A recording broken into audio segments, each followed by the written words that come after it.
Malgré Bleu étant l'un des meilleurs dessins animés de ces dernières années, des choses très choquantes peuvent être remarquées dans certains de ces épisodes. Se pourrait-il que Bandy et Wendy, sa voisine, soient attirés l'un par l'autre? Ou peut-être que Chili est trop intime avec Stripe? Est-ce que l'une de ces choses a vraiment un sens? Bluey a vraiment des choses plus choquantes qu'on ne l'imagine. L'une des choses les plus inconfortables dans certains épisodes de Bleu implique le comportement de Judo, la fille de Wendy. Dans l'épisode Butterflies, la jeune fille traite clairement Bingo, encourageant Bluey à abandonner sa propre sœur au milieu de la partie. Tandis que les deux femmes plus âgées s'éloignent, Bingo reste seule et complètement exclue. C'est une scène bien triste, et quand on y regarde de près, on se rend compte que l'attitude du petit Chow Chow était assez égoïste. Même lorsque Bluey reconnaît enfin que ce qu'ils ont fait était mal, Judo ne montre aucun regret immédiat. Ce comportement suggère que le voisin de Bluey a tendance à être injuste envers les jeunes enfants.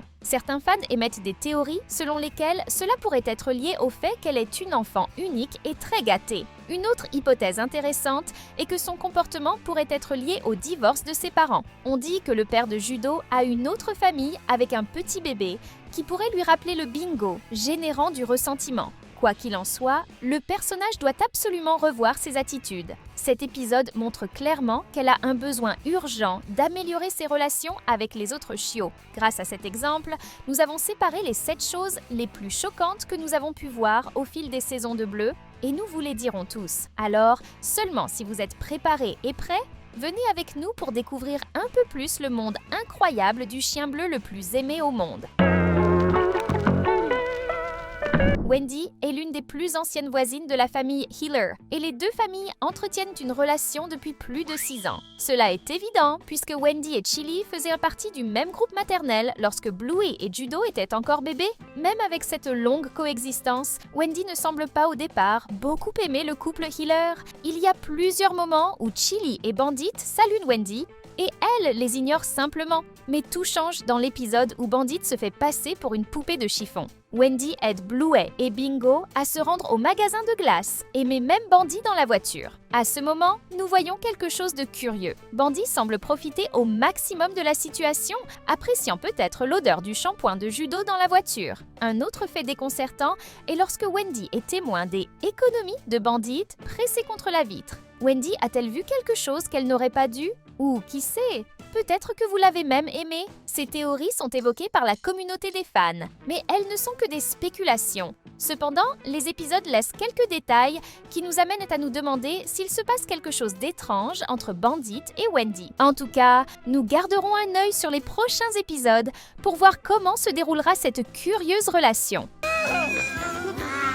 Sans aucun doute, l'un des plus grands mystères de la série était celui de savoir où se trouvait Grand-Père Bob, qui a fini par nous réapparaître dans l'épisode The Plate d'une manière surprenante. Pendant longtemps, les seuls moments où le père de Bandy nous apparaissait étaient dans certains flashbacks du passé ou dans des moments rares, comme lors d'un appel avec grand-mère Nana et ses petites filles. De nombreux fans ont même émis l'hypothèse que Grand-Père Bob aurait pu être décédé. Cependant, le créateur de la série, Joe Broom, a assuré qu'il était bel et bien vivant, promettant qu'il réapparaîtrait bientôt dans la série, ce qui s'est réellement produit. Après tout, on l'a vu en larmes lors du mariage de son dernier fils, qui n'avait pas encore officiellement de partenaire.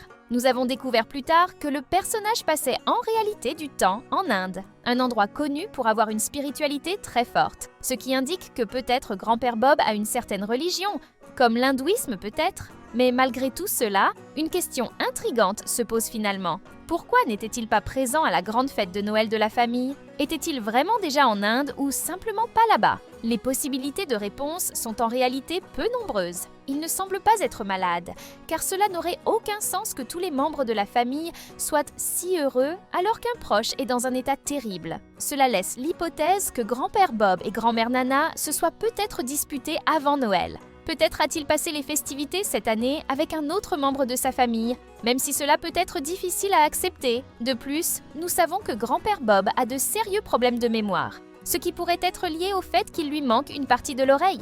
Nous en avons même la preuve à plusieurs moments, comme lorsque Bluey et Bingo vont séparer des chambres et partager des jouets. et qu'ils se retrouvent dans une impasse pour savoir qui obtiendra Gloria. C'est parce qu'elle était un cadeau de Noël de grand-père Bob à Bluey, mais Bingo n'a rien reçu pour la simple raison que le père de Bandy a tout simplement oublié qu'elle était née. Prouver que le problème de mémoire de Bob est en réalité plus grave qu'on ne l'imagine. Alors, s'il avait vraiment eu une mauvaise dispute avec Nana, il ne lui faudrait certainement pas longtemps pour l'oublier, n'est-ce pas? Oh, et si vous êtes fan de Bluey, commentez ci-dessous Bob pour montrer qu'il veut aussi savoir si la mémoire du père de Bandit est si mauvaise. Muffin est ce type de personnage qui divise les opinions. Soit vous aimez ses pitreries, soit vous la trouvez insupportable. Et il est facile de comprendre pourquoi. La petite cousine de Bluey et Bingo est drôle, mais elle peut aussi être assez agaçante. Il y a plusieurs scènes qui montrent à quel point Muffin peut être méchant et autoritaire, comme dans l'épisode où les filles jouent à la bibliothèque. Au début, il semble que ce ne soit qu'un malentendu. Son père mentionne qu'elle est l'enfant la plus spéciale au monde, ce qui pourrait expliquer son comportement. Mais on se rend vite compte que Muffin est vraiment gâté et extrêmement exigeant. Un autre exemple est dans l'épisode où les cousins sont chez grand-mère Nana et jouent ensemble. Muffin exige de porter sa tenue de ballerine, montrant une fois de plus son attitude autoritaire. Et qui peut oublier la célèbre scène où elle refuse de rendre son téléphone portable à son père et se met à courir dans la maison en étant complètement désobéissante? Certains prétendent qu'il ne s'agit que d'une phase, car elle est plus jeune que Bingo, qui a environ 4 ou 5 ans. Cependant, il semble clair que Stripe et Trixie ont du mal à imposer des limites à leur fille aînée, et cela pourrait être préjudiciable à Muffin à l'avenir, en entravant sa capacité à se faire des amis et à s'intégrer dans des groupes. Nous souhaitons que Muffin surmonte cette phase le plus rapidement possible. En attendant, passons à un moment polémique impliquant son père. Eh bien, c'est l'une des théories les plus controversées sur la série. De nombreux fans spéculent déjà sur la relation entre Bandy et Wendy, mais saviez-vous qu'il y a aussi des rumeurs sur Chili et Stripe? Tout a commencé dans l'épisode 30 de la saison 2, lorsque les filles jouaient à la bibliothèque. Dès l'arrivée de Stripe et Muffin, on voit Chili accueillir son beau-frère avec un baiser. C'est vrai, elle embrasse un autre chien qui n'est pas Bandy. Et le plus étrange, son beau-frère. Peu de temps après, les deux se rendent à la cuisine, où ils boivent du café et parlent de la vie pendant que les filles continuent de jouer. Ces scènes ont généré de nombreuses spéculations sur Internet sur une éventuelle relation entre elles. Mais la vérité est que ce n'est qu'un malentendu. L'animation de la scène donnait l'impression qu'il y avait un baiser romantique, mais en réalité, ce n'était qu'une salutation amicale sur la joue. Cela montre que parfois les théories peuvent être amusantes, mais elles ne reflètent pas la réalité de la série. L'important est de profiter des moments drôles et émotionnels de Bluey sans créer de polémiques inutiles. Si vous le pensez aussi, cela prouve à quel point nos pensées sont alignées, n'est-ce pas? Il est donc tout à fait logique que vous cliquiez sur le bouton d'inscription dès maintenant et rejoignez notre équipe de fans de la famille Healer dès maintenant. L'un des détails qui attire l'attention sur Bluey et la différence financière qui semble exister entre les camarades de classe du protagoniste. Cela devient encore plus évident quand on regarde la famille de Rusty, qui vit clairement dans une condition économique bien inférieure à celle de la plupart des autres personnages. La famille de Rusty est composée de 5 membres. Rusty lui-même, son frère, sa sœur, sa mère et son père, qui est soldat dans l'armée australienne. Alors que certaines maisons de caractère, comme celle des parents de Bluey, Mackenzie et Chloé, sont évaluées entre 600 000 et 1 million de dollars,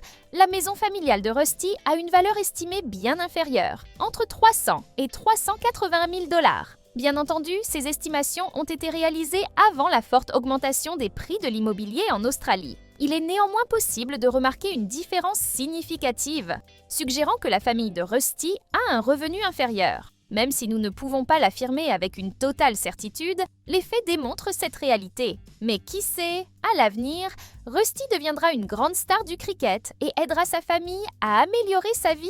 Nous sommes dans la foule. L'un des aspects les plus intéressants et les plus sensibles abordés est la manière dont la série aborde des sujets complexes liés à la santé mentale des enfants. Il existe au moins 3 situations notables qui démontrent cette préoccupation. Le premier concerne Mackenzie et un éventuel traumatisme d'abandon. Dans un épisode, alors qu'il était encore tout petit, il a glissé sur la cour de récréation et s'est rendu compte qu'il n'y avait pas de personne de ta famille autour. Ce moment a été remarquable et illustre à quel point des situations apparemment simples peuvent avoir un impact émotionnel sur un enfant. Un autre problème important est le cas de Jack, un nouvel élève à l'école. Il présente des signes évidents de dyslexie, une condition qui rend l'apprentissage difficile, notamment l'organisation des lettres et des chiffres. La série aborde cela avec délicatesse, montrant comment il fait face quotidiennement à ces défis. Enfin, nous avons Sox, le petit cousin de Bluey, qui se comporte différemment de tous les autres personnages. Elle marche sur 4 pattes, hurle et mord même, ce que personne d'autre ne fait, pas même les bébés. Cela soulève l'hypothèse qu'elle pourrait être atteinte d'une forme légère d'autisme, justifiant son comportement plus instinctif et canin. Ces thèmes sont traités de manière subtile mais percutante, aidant le public à mieux comprendre les enjeux importants. Bluey mérite des applaudissements pour avoir abordé des sujets aussi délicats avec autant de sensibilité. #MemePalmas. Ce sont les 7 choses les plus curieuses et même un peu étranges que nous ayons remarquées dans la série. À chaque épisode, de nouvelles théories et des détails intrigants sur les personnages émergent. Et c'est ce qui rend la série encore plus spéciale. Comme nous savons que vous adorez découvrir ces curiosités, nous avons séparé 2 vidéos incroyables à regarder dès maintenant. Cliquez et vérifiez-le. N'oubliez pas de commenter ce que vous avez pensé de ce contenu. À la prochaine, bonne vidéo!